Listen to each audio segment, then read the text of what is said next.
প্ৰথম পৰ্যায়ৰ ভোটগ্ৰহণ ইতিমধ্যে আৰম্ভ হৈ গৈছে আৰু মই বৰ্তমান উপস্থিত আছোঁ শিৱসাগৰ পলসনি LP স্কুলত আৰু ইয়াৰ সামগ্ৰিক পৰিৱেশ মই দেখাবলৈ মোক সতীৰ্থক অনুৰোধ জনাম। শিৱসাগৰত মুঠ 12খন জিলা পৰিষদ আছে আৰু 37গৰাকী প্ৰাৰ্থীয়ে তাত প্ৰাৰ্থিত্ব আগবঢ়াইছে। আঞ্চলিক পঞ্চায়তৰ কথা ক'ব গ'লে মুঠ 216গৰাকী প্ৰাৰ্থীয়ে প্ৰাৰ্থিত্ব আগবঢ়াইছে। গাঁও পঞ্চায়তসমূহৰ সদস্যসকলৰ কথা ক'বলৈ 2053গৰাকীয়ে প্ৰাৰ্থিত্ব আগবঢ়াইছে। মুঠ প্ৰাৰ্থিত্ব হৈছে 2304গৰাকী প্ৰাৰ্থীয়ে শিৱসাগৰ জিলাত প্ৰাৰ্থিত্ব আগবঢ়াইছে আৰু আমি এইখিনি সময়তে ইয়াত কথা পাতিব চেষ্টা কৰিম ইয়াত থকা ভোটদাতাসকলৰ লগত। কি ক'ব এই মুহূৰ্তত? আমাৰ যিটো ভোট কেন্দ্ৰত এতিয়া 7:30 বজাৰ পৰা আৰম্ভণি হৈ আছে, গতিকে সুকলমে সকলোখিনি ক্লিয়াৰ হৈ গৈছে।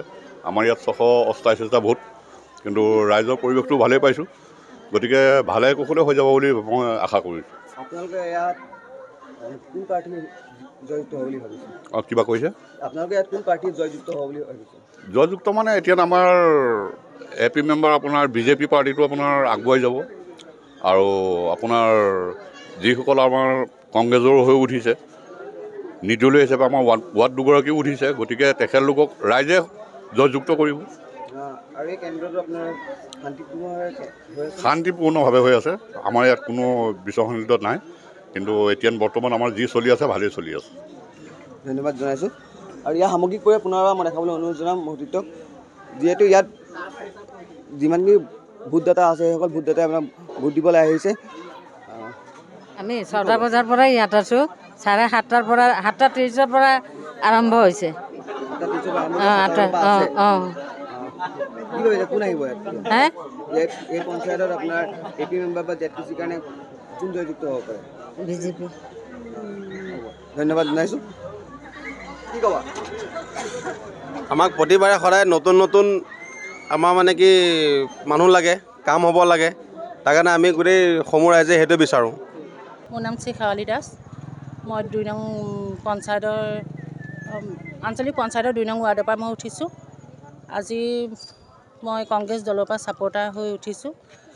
ৰাইজক কাম কৰিম বুলি ওলাই আহিছোঁ। যিহেতু আমাৰ পলসনি গাঁৱত 3টা-4টা ৰাস্তা, আজিলৈকে মানুহে চাইকেল এখন লৈ বৰষুণ দিলেও অহা যোৱা কৰিব নোৱাৰা হৈছে।